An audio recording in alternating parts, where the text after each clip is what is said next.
Good morning and welcome to this very special poetry event, which I'm really thrilled to have an opportunity to speak to these three writers. I'm familiar with all their work, and quite often the term emerging is sometimes attached to writers who are maybe newer on the scene. These are not emerging writers. They have risen, they're published, and they're out there, and they're making marks through their different performances.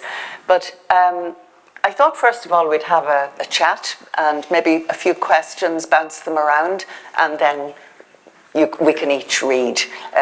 I'll read last, you take the most time, and I'll read last, I'll just read a few. Okay, so sometimes it is said, and I can't remember who said this, but don't write unless you have to. Would any of you have any particular feeling about that idea of, because Dennis O'Driscoll famously said something to that effect, that it urgently had to be something that he really felt he had to write. It's a compulsion, isn't it? I suppose it's like any artist. You feel the need or the compulsion to do something based on a reaction to something you've experienced, or for whatever reason that might be, whether it's something to kind of clear the filter in your head, or whether it's a reaction to try and make a point, or the compulsion to write is something I think that every author experiences based on whatever trigger it might be, whether it was a phrase or something that someone said, or it can be. I suppose it depends on where you are in your life as well. But Ben, do you find, say, as you are sometimes, you're a performance poet as well, aren't you? And you're a bilingual poet. So we have poets here this morning who don't fall under the traditional label of simply poet, So I'm wondering, does having these other aspects to your writing, does it address that compulsion maybe, or? Yeah, I suppose, like you said, you get categorized as a various performance poet, a slam poet, performance is kind of, it's part of, I suppose what it comes down to is storytelling. Yeah. Inevitably. Reading and writing is something that's come very recently to these shores of this island of ours that we are so proud of, but I think we've forgotten just how removed we were from it for so long, and then how much the oral tradition is still as vital today as it ever was, and that really we just like being told a story. And I think performance poetry is exactly that. It's being told a story in the short form that you can try and make somebody at least try and hang their hat on some part of a story, trying to immerse yourself in that world and trying to get you to be as exposed to as much of that sense of place, tasting it, smelling it. If that brings with music as an accompaniment, visuals, just to allow you to be immersed in there. Well, what do you mean? You said reading and writing has just come recently to these shores. Is that what you said? Or what did you mean by that? In comparison to our language, for example, I think as a people we have always passed on orally. Oh yeah. So after reading and writing, in terms of consuming stories. Okay. That's kind of, we were fireplace people. Yes, that's true. And yet there's a visitor. And yet I think our reading culture actually goes as far back as the 4th century and beyond, because we brought it elsewhere, even though, anyway. Okay, thank you. Ronan, if I could just ask, maybe throw a question at you. Absolutely. And don't, where did your initial impulse to write poetry come from? Was it something that you did when you were a teenager, or was it in your 20s? You're still in your 20s, so we won't worry about that. Thanks for taking 10 years off me there, man. The one time that I can remember that I can bring the origins of my poetry back to was September the 11th, 2001. Okay. Yeah. And that day of the attack on the Twin Towers in New York. And I remember coming home that day in school. We were called into one of our classrooms at lunchtime, and the TVs were all turned on, and we saw Sky News beaming in these images to our classroom. And I went home, and it was in there somewhere all day through the geography lessons and the maths lessons and all. It was probably there more so during the maths lessons than any of the rest of them. But I went home that evening, and under the guise of going up to my room to study, I wrote a poem. And it's very, it's in the very traditional style, a very, I suppose, maybe teenage Did you keep poem. it? I did. Good. It hasn't seen the light of day really outside our front door, but it may make Yeah, but it is a comeback. very good, it is a very good example of how something does push a writer to just suddenly, I have this feeling that I have to, I don't know how I'm going to put it into words, but you want to do that. Yes. And once you began to write, did you feel welcomed by the poetry community? Absolutely. I didn't write that much after that for quite some time. In fact, probably until just before COVID, I started to dabble in it again. Then during the lockdowns and the years of COVID, I suppose, when life was very much brought back to basics, Yeah. I found that my practice of poetry and my voice started to come through little by little, and I was writing in solitude, as we all do, and I often felt that this was a comfortable place. And when those times changed and things started to open up again, writing groups started to emerge, and I started to go to readings.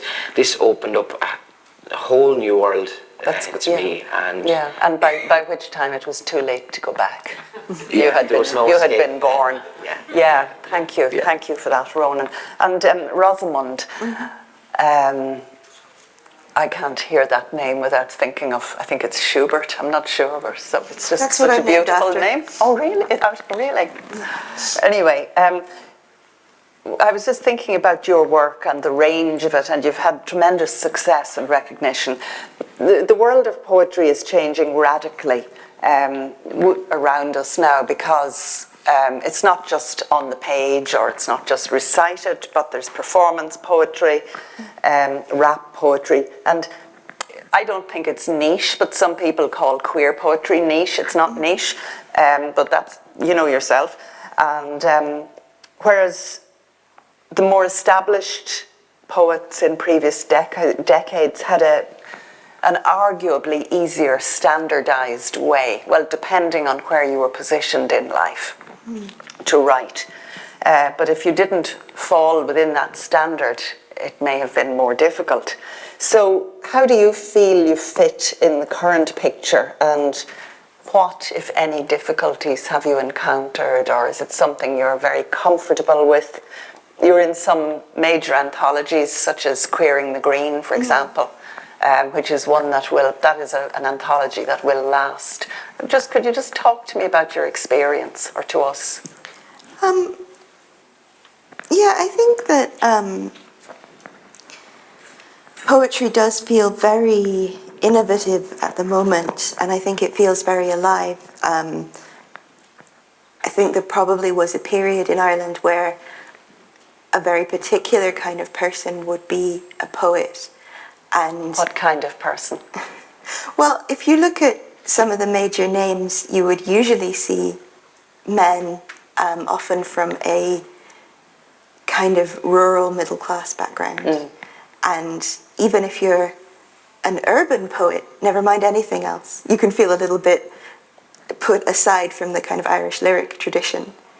Hedges and rain and that. Yeah, and not that I have, I mean, I'm very fond of hedges and rain Yes, and I lakes, but I think sometimes one can feel that until maybe in the last maybe 20 years, things have changed, and there's a lot of different kinds of voices on the scene. And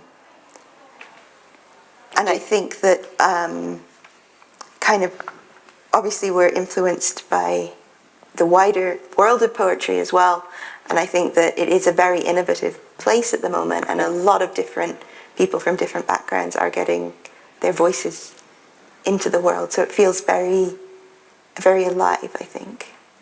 Yes, I think when I was starting out as a young poet in the 1980s, Ireland wasn't a particularly welcoming place to women, to the poets among us. It was okay, I think, regarding the novelists, or not as bad, but it was quite closed off to female poets, and you were always called a woman writer, no matter what. You were never, because the default was the male writer or the male poet.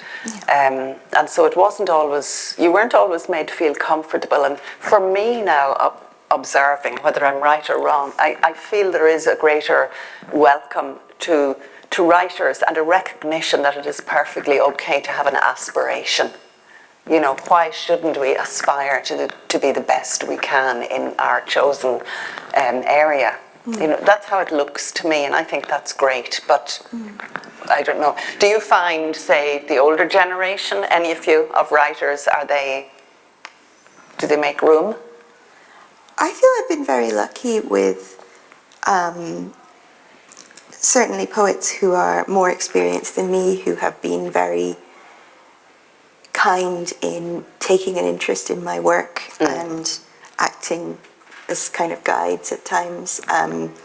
Paul Maddern in Belfast, who was the editor of Querying the Green, has been very enthusiastic about my work, which has been really lovely because I didn't go through a kind of university process, which some writers do, and I think that can... But not all. But not all. By any But I means. think that can sort of help you to have a kind of group of people that you can look at. So it's been really helpful for me to have had other writers from sort of who've taken an interest in me anyway, even if I don't happen to be in one of their classes. So that's been really nice. All right, that's good to know. Thank you for that. Just briefly, would any of you just like to address, before we go on to the readings, the question of your actual writing process? People often ask me, do you start in the morning or do you write every day? Do you write at night? Just quickly, any thoughts on that? Yeah, well, I suppose everyone has each to their own. I think. But for you? For me, yeah. I suppose, first off, when someone asks you as a poet, I think we have an issue in this country, well, not this country, but just taking the title of poet. I know all of you writers out there, or a writer or an artist. When you go into the shop and someone asks you what you're doing, you say, I'm a poet. Oh, are you a poet now, are you? I'll just have a litre of milk and sliced pan as well while I'm here.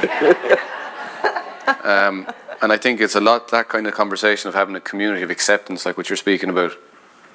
I think it's very important that we have that as a community, as we all are writers and artists, and that we all accept that it's a title that's probably, you're a creative. And I think we have to, it's in us. For as long as we've been on this planet, we have to. So the responsibility that comes with it.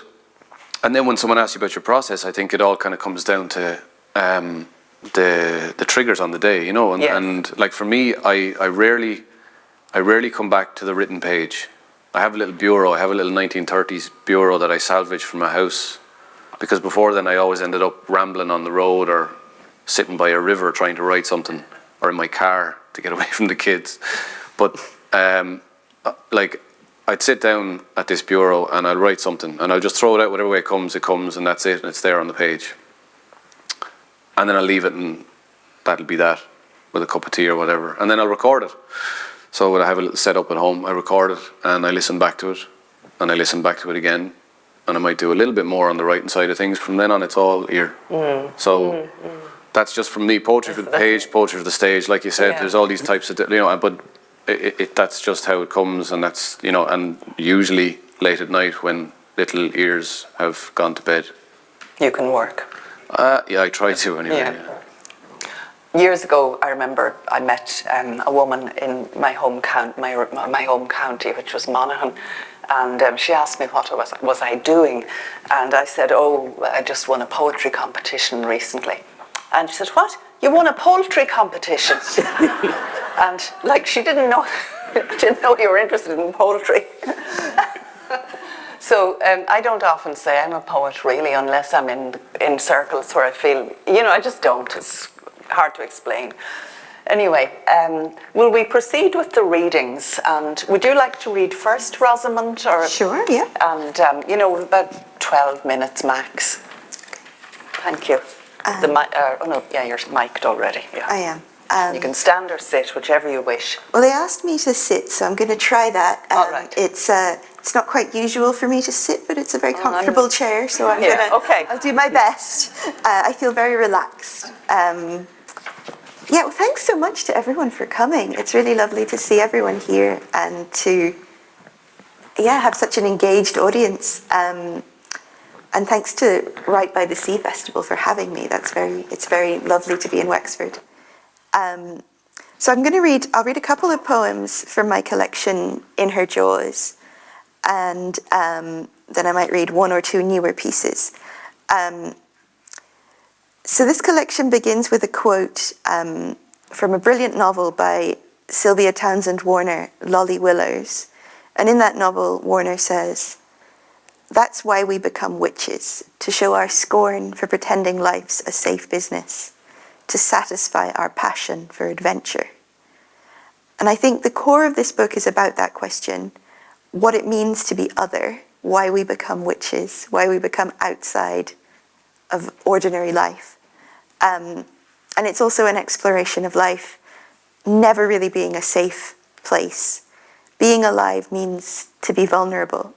And vulnerability is a very frightening thing, but it's also a way we can meet the world honestly. So I'm going to start with a poem that is quite central to that theme. It's called The Light Comes in the Name of the Voice, which is something that Joan of Arc, or Jeanne d'Arc, said at her trial. And I've always been a little bit obsessed with Jeanne d'Arc, and how her experience of something others couldn't easily understand, and her honesty about it, led to her being seen as both a witch and as a saint. So I'll read that poem. The light comes in the name of the voice. First the ash pile, white, fine wood ash, grimy ice, a grey noon. The pigs, frost lacing the leaves. The girl with itchy thighs, cold nose. Then this moment, the voice, the light. The light.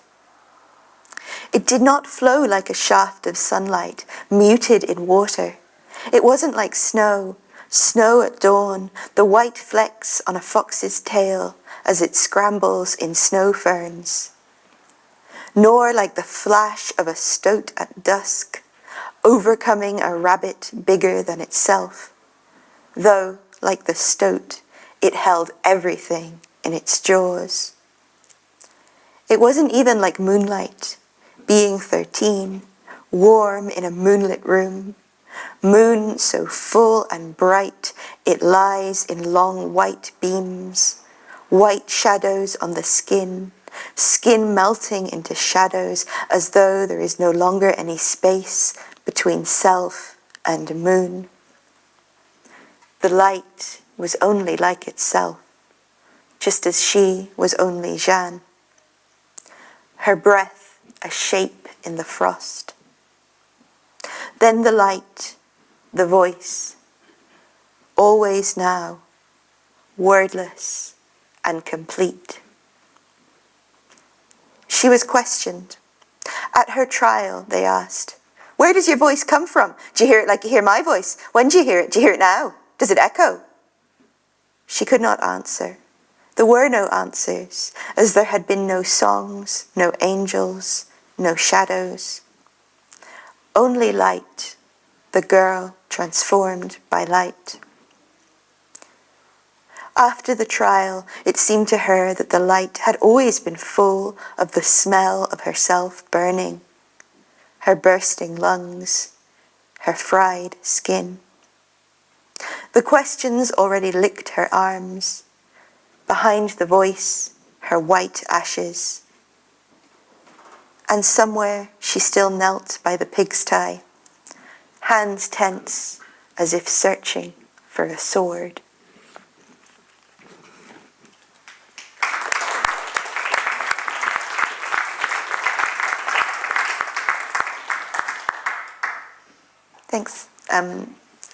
This next poem is also about being an outsider. It's called Jack in the Box. Growing up, I didn't know anything about autism, and I didn't know anything about autistic adults. But unbeknownst to myself, I was a young autistic person. And I wrote this poem to explore how disorienting it is to be a young adult who is autistic. The poem ends with 2 brackets enclosing an empty space, which is obviously a little bit hard to convey out loud. But when I get to the end of the poem, I'm going to pause for about 4 beats. And because we're so rarely quiet, that actually seems like a really, really long time. So I'll ask you to bear with me. So this is Jack in the Box. Autism spectrum disorder at age 20. I am a gorilla, but caged with flamingos and macaws. Such colour, I cover my eyes with leaves. In the mulch, I become small between wall and tree trunk. Woodlice walk over my ankles. I am learning not to make a fuss, putting my hands in my mouth so screams press against them. A jack in the box, drumming his head against his wooden lid. Too old to be afraid of supermarkets where tomatoes pulse with fluorescence, or of the vacuum cleaner's roar shattering my skull and teeth like eggshell. By the front door, a harvest man translates his jumble of legs and wings into a French lace shadow. My only ally, like me, he waits for a parenthesis. Thank you.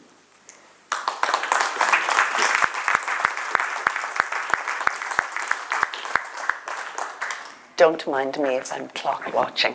Yes. I'll tell you when just one more. Okay. If that's great. all right. Of course, that's very helpful. Yeah. Okay. So the next one I'd like to read is in 2018.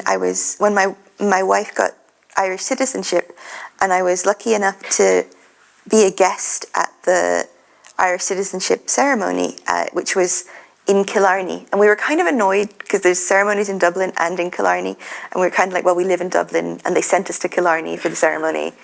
But actually, it was so wonderful to be in Killarney with so many people who were becoming Irish citizens. And this is a poem about how wonderful that experience was. So it's called Postcard from Killarney. Outside Mallow train station, Milena practices the oath she'll swear to the Irish state. A thin rain works into our eyes, under our tongues.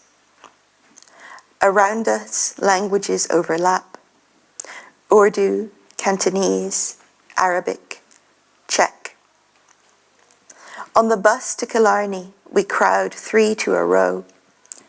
I press cold face to cold window. Mist rolls into mist.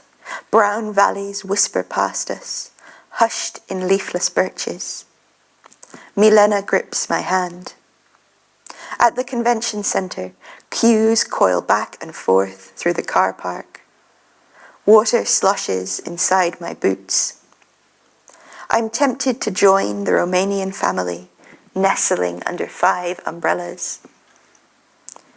I used to ask Milena if she misses Gorzhov, but as she rests her head on my shoulder, I know her answer. A small boy hurtles into our knees. We laugh and steady him. 2 questions echo all around. Where did you come from? How long did you wait? So do I have time for 2 more? Time for one. I think you've time for one more anyway. One more, Yeah, okay. Yeah. I'll read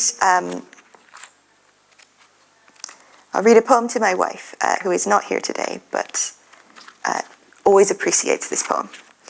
So it's I have a series of poems just celebrating different aspects of my relationship with my wife, and I imagine her in different forms. And this one is called When My Wife is a Walrus. A walrus. When my wife is a walrus, summer is one stretch of light. She sings and barks with the others on the pack ice, and in that moment, Greenland is eternal. No hunters come to carve her ivory into shoehorns, billiard balls, or cribbage boards. In each Polymnia, the sea remains black and cold, and ice always thickens across the gulfs. Hungry, she whiskers the ocean's floor, finding oysters and bivalves. Afterwards, she hauls herself up to tenderly rub moustaches with me. Brine catches in our prickles as we knock tusks. Her ton of blubber joins mine in a rush of flippers, her eyes shining squid ink dark. Thank you.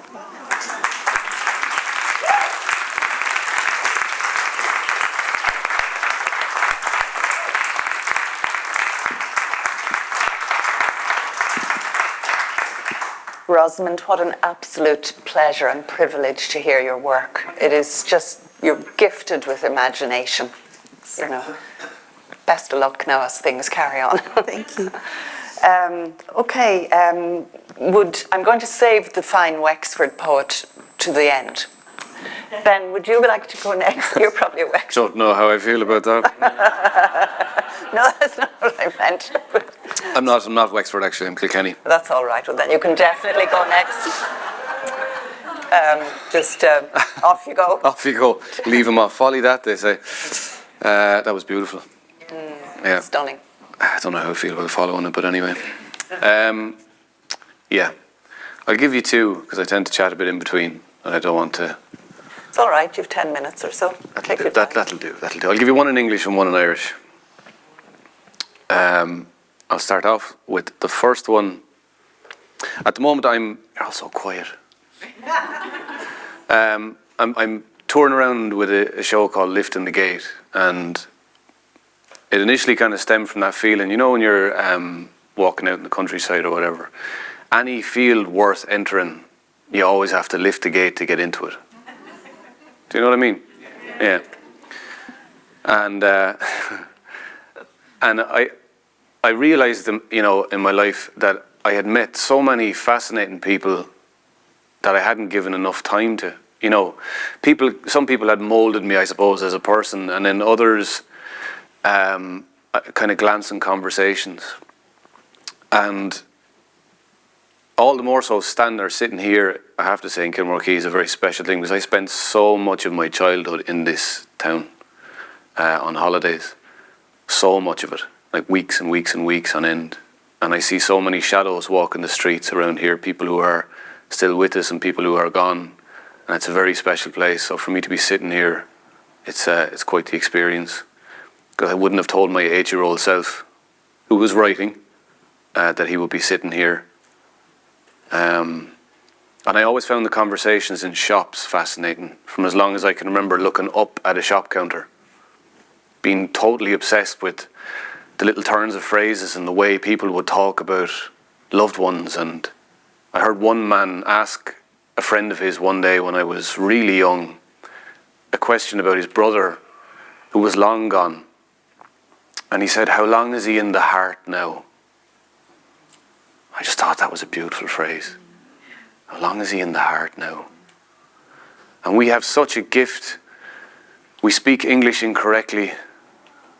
We speak Irish incorrectly. And we have such a gift with a turn of phrase to make it our own. And when the world stopped a little while ago, I found refuge by an apple tree at the back of my garden. I just have one. And out past that, there's loads of fields and mountains. And I found myself thinking about people that I'd met that I hadn't really given time to, you know. And my background originally way back was in archaeology. heritage and literature. And when we would excavate a particular site, we were the first sign that things were changing, in that place. So we were the first sign that change was coming. So the landowners who would have heard the rumours of this road coming through or this building coming through would never have seen anything except us. So we were the first things, this first high-vis, that things that were about to change, and this lovely little piece of perfection that had been so still for so long was about to change forever. And I remembered this one particular man that I had met, and he lived in this most perfect little valley. I mean, it was glorious. And way off in the distance, there was a massive dust cloud as the road made its way through the landscape. And it was coming for him. And the relationship was difficult at first. It was tense and it was awkward because he wasn't sure what we were going to do. And then as we started to peel the ground back, and we showed him that actually as he drove cattle in the morning, that he was walking over a hearth that had been lit for centuries before. And as he hung his washing out in the morning, that he was standing over the bones of his ancestors. That we showed him why he felt so connected to that place. That he warmed to us. And the relationship was warm and it was beautiful, and we called for tea, and he was so welcoming, And once we finished, we left, and I never knew what became of him, but like I said, I found refuge next to my apple tree, and one day I thought of this man. And I went back inside with my cup of coffee, and I wrote the lines, "Beyond the apple tree lived a man, with a half-door smile and a gate held up by gorse. A garden of potato drills, of honeysuckle and baked bread windowsills and cardboard chicken feed halls. All alone in a house with all sorts of memories which he often talks about. A warm yet embarrassed welcome from a man that has gone without, a man that is devoted to more than the sacred heart that glows softly behind his grin. The half door lets the smell of age and newspaper out and keeps the chicks that scurry about his feet in. His hand-reared devotion. The unspoken old interwoven with new in a house with concave slate-clad roof, buried deep in the path of a slithering, sidewinding, approaching motorway to ease the long commute. The inevitable CPO, compulsory purchase order, was placed despite how he implored her just to move the line on the page. To allow a man of his age to see out his final years in his mother's house of ivy and sage, but decisions on simple men are made away from valleys and primroses. Imposes modernity, exposes antiquity, and proposes this notion of progress to a man who knows his ways are old, but he's comforted by them nonetheless.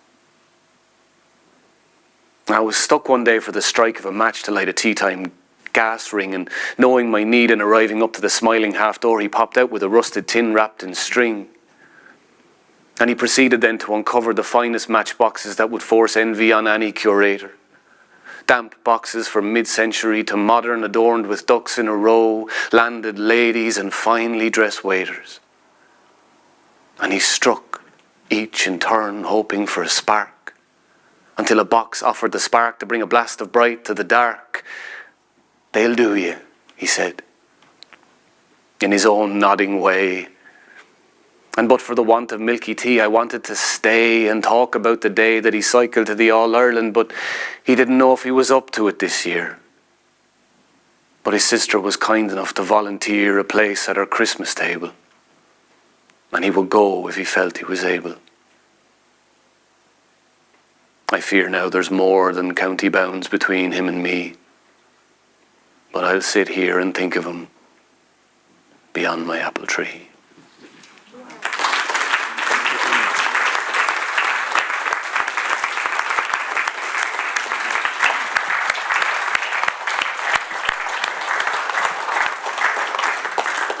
A wonderful act of retrieval.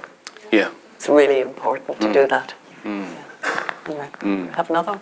Yeah, I'll give you Count Mac Caoilte, because I know Okay. time-wise I don't want to. Oh yeah, no, you're fine. Yeah, lovely man. It's funny. You think when you're sitting up here, you don't, I'm not going to get emotional. Take your time. And then you remember, you start seeing yourself as a child, you know, walking those streets, and you're kind of thinking, Jesus. Anyway, I shan't let myself go there. So yeah, os gaeilge chuma, scream os gaeilge as Berlin. Os gaeilge cén fá nadir. I don't know why one comes before the other in Irish or English. I can't tell you. It just does. And I feel that with the Irish language, as a people, we have an obsession with speaking it correctly. And we have a hang-up that if I'm not going to say it properly, by God, I'm not going to open my mouth. And níl le héad down, lads, like níl sí forfa, níl ein gailing forfa again, níl mo gailing forfa, ha gailing den Scot ag an galín an seo, ach níl ein count do forfa. There is no perfection, there is no right, there is no correct. And that's been forced upon us in this notion of if it's not correct, I shouldn't speak it. Ach bahatanga ia lauert, she survives by being spoken. And by God, she is strong. She is determined.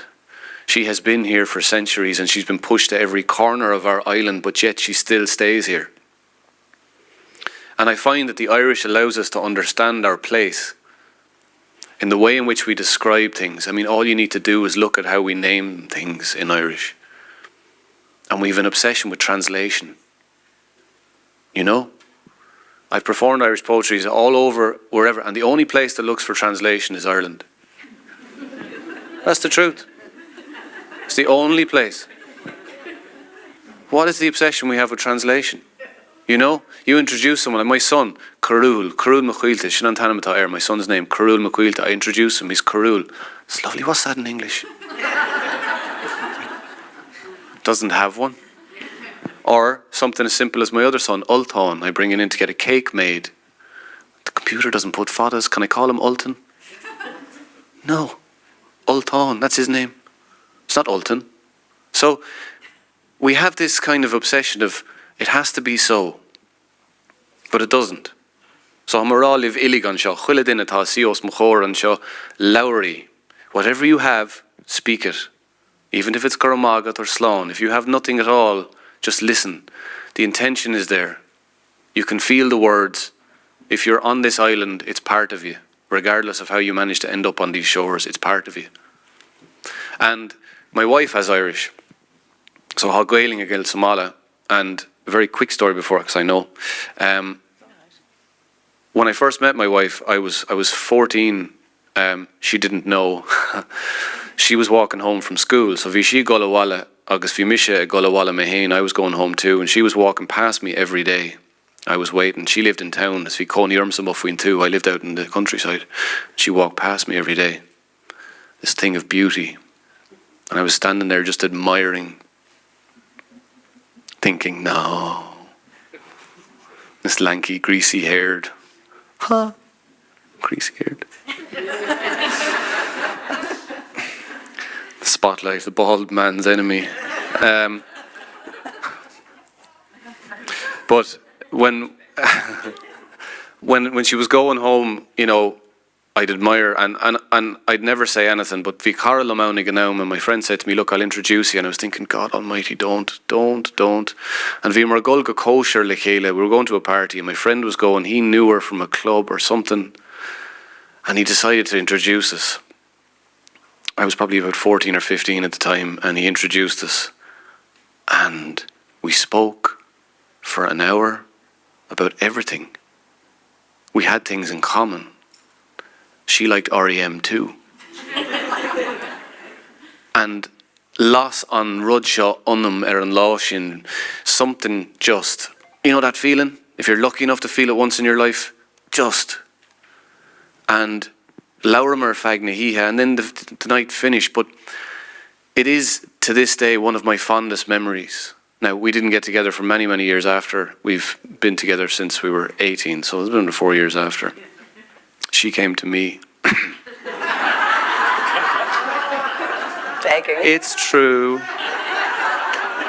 Ní ramer le chéile gan but still now when I'm having those times where I'm a little bit unsure of myself, that memory is just the fondest memory, that of be 14 or 15, and that feeling of possibility.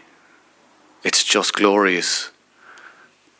She, however, has no recollection of that night. But I do. Agus tá sí inis mar bhí sí an tús mar mo chuan. Mo chuan is like a harbour. It's a place of softness. It's a place of safety. So nuair a hána tonta agus cuiile rud a gairí ábhrín rómhór dom chasam isteachtaí mo chuan agus braham a bhad ar níos fear. Whenever those waves are just getting a little bit too high for me, I'll just take a little turn into the harbour and I'll sit there for a while and she just gives me my place. Agus is í inis mar bhí an tús mar mo chuan. Mo chuan. Chuan na mara. Chuan na chláán, chuan cligíní na chaisiúán, féilechán lá is ihe ann. Charman, is mé sán. Millen na gauwer ma vouwer a chrinnu e níger fiú a lua is tú ma chuan. Chuan na mara. Mo chuan. Tá dóchas ann. Tá tú ann na ma haunt. Hug tú, hig tú is tiiscin de god fós chrílár ma annam is ábhar ma áis. An chuinland. An spéir brach le néilt a choseán na póga. Chuimhní íve dús ma óigeach de mas buis ma óigeach de stána de glódacht. Ba bheag seansa bhí gom leatnar a chonig mé hu a tacht. An chuin hiúil tú, inar bhog tú chuam is méid seas a bhain go lochtach. Máil ma graum a fannacht sieb dín tig bheag tú a túhalach. Thosig an scéil am scór bhlín ó hin I gúin na chlobíthe. Nach bhfuil an tá orm.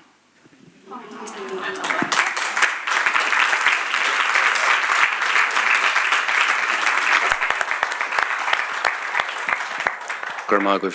Gurmagad, Ben. Your work is very sensuous. That last Irish poem, I could understand most of it actually. Yeah. I live with an Irish speaker as well, though we don't use it. It's not the relation. No. It's not the language of our relationship. Yes, and that's yet important it is too. leaked. Yeah. I have a lot, you know. But there's a sensuousness to that. It's absolutely stunning, beautiful, and I like the connection in the previous work. Then there's the rebel side is coming out there in that act of retrieval. Thank you very much. Thank you. It's lovely. Thank you. Now, Ronan, would you do me the favour of reading the Maidlass poem in whatever else you read? I'll read that for you. Thank you very first, much. Harry, of course. It's You'll find that a lot of my poetry is somewhere between the top of Fourth Mountain, the mountain of Fourth, and here at the Forlorn, maybe possibly getting out as far as the Salty Islands. Ben touched on the idea of place being important to people in general, but I suppose to writers and poets as well. And the selection of poetry that I've chosen today is very much of a local kind of a taste, just for the occasion. This is a poem that I wrote during the summer, crossing the level crossing at Maidlass, which is a village. You may not call it a village. There's a church, an old school, and a couple of houses in it. But it's the railway line between Rosslare and Waterford, which is currently closed. They are in talks of getting it back open.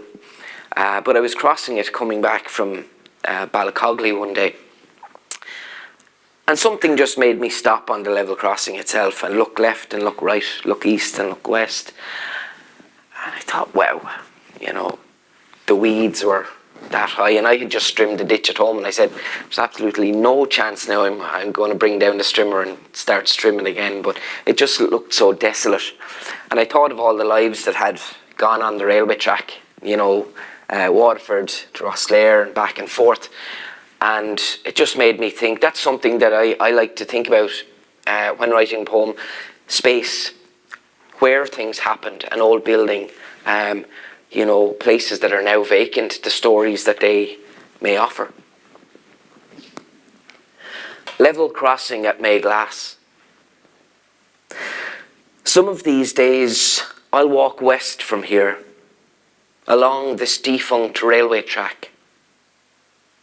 I will pass what's left of railway stations at Bridgetown, at Duncormac, and wave to ghosts who await deliverance or departure, some for trains that never came. What daydreams they must have cast from sun-reflecting carriage windows in fleeting moments through the green plain, terminating on some distant platform. Sinead.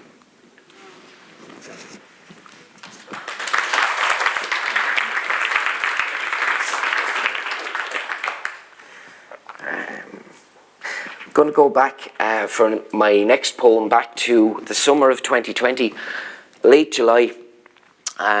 Myself and my father decided to go take a small journey up past Wellington Bridge to a little cemetery at a townsland called Ballylannan, where some of his ancestors, and obviously mine, are buried. We went up there because in South Wexford in particular, in County Wexford, but in the south of Wexford, we have the pattern. And this is a time where we all, you know, there's celebrations in the graveyard, mass is said, and we remember our ancestors. And that again is central to my writing. We went up to, you know, refresh the little chippings on the grave and maybe clean it up a little bit. And this poem came to life on the journey home. Kinsfolk. I remember that day. Not fully a day, but a moment. A single fleeting moment, branded onto my brain forever. A beautiful July afternoon, rich blue skies speckled with wispy cirrus clouds, silently passes over the graveyard. My father, god of handymen, hoists the wheelbarrow with ease from the trailer, hurling into it, Zeus-like, spades and sweeping brushes. Our ancestors' grave lay untouched with time. Tarnished pebbles, decaying horse chestnut shells from autumns in the past.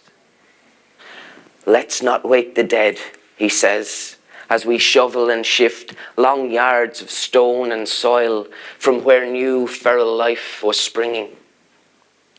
He rolls the barrow back and forth to the trailer to empty. I stand and listen. Then read the names engraved on the headstone. Faceless names to me, unfortunately, but kinsfolk nonetheless. My father's father's father, his father, wife, son, and daughters. We paused solemnly, just my father and I, in the shade of the grand horse chestnut. The waft of a gentle breeze on our backs, feeling like the tipping of a finger. They too were there, we knew, maybe thanking us. And silently I thanked them for our being here. Thank you.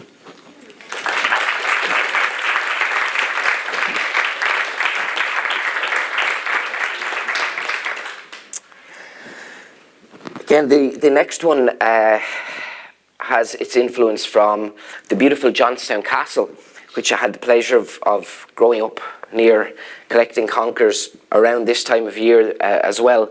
And it's a place that I still love to go Nearly every Saturday morning I go walking there, any chance I get. On the statue walk, 7 silent statues, employees of a long abandoned theatre, posing for a long awaited encore. Legs ignore the cold in sandaled feet.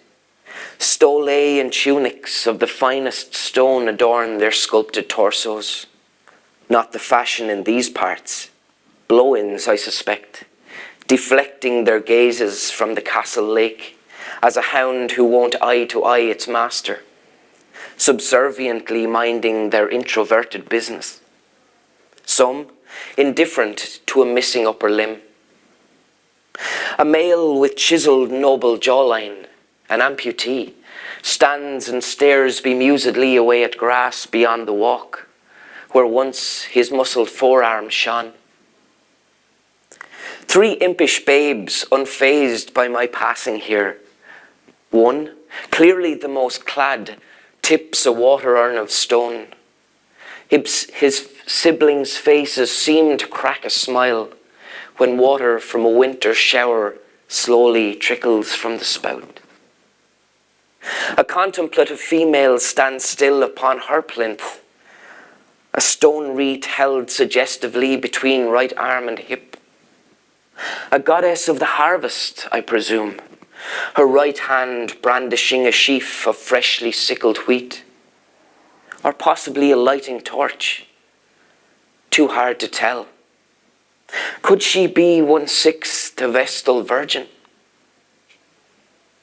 But those familial fires now long extinguished from the bosom of the neo-Gothic castle. What purpose then is hers henceforth, I wonder, but in silent vigil splendid to adorn the statue walk?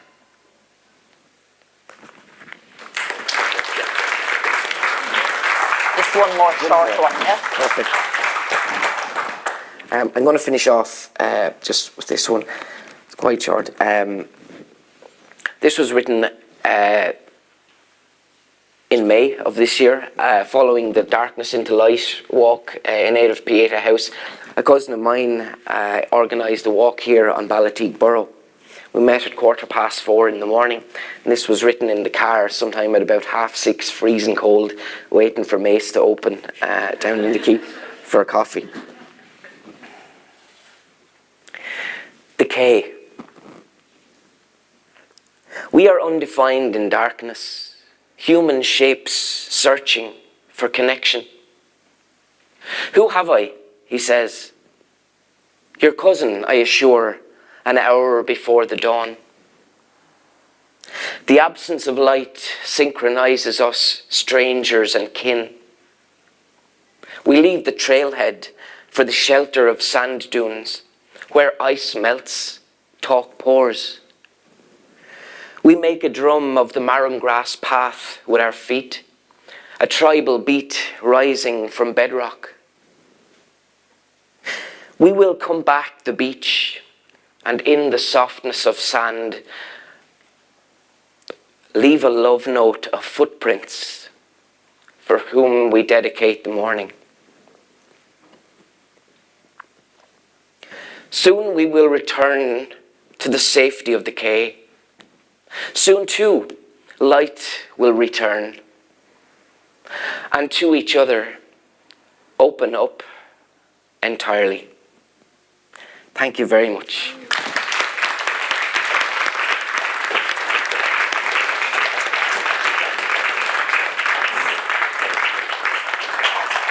Thanks so much, Ronan, and I really feel that the lyric poem will continue to be in very safe hands as long as you're writing, and that, in fact, you may have absorbed a little of the DNA of Heaney as well. I just sense it here and there.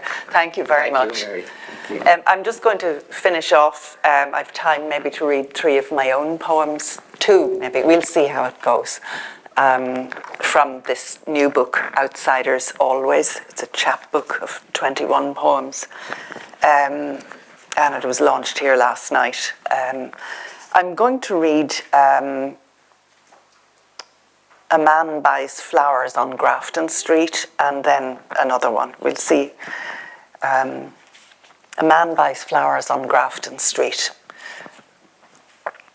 Enduring ice and sleet on a February day, the flower sellers stack and arrange cellophaned blooms, bound bunches as the lunchtime crowd spills up the street.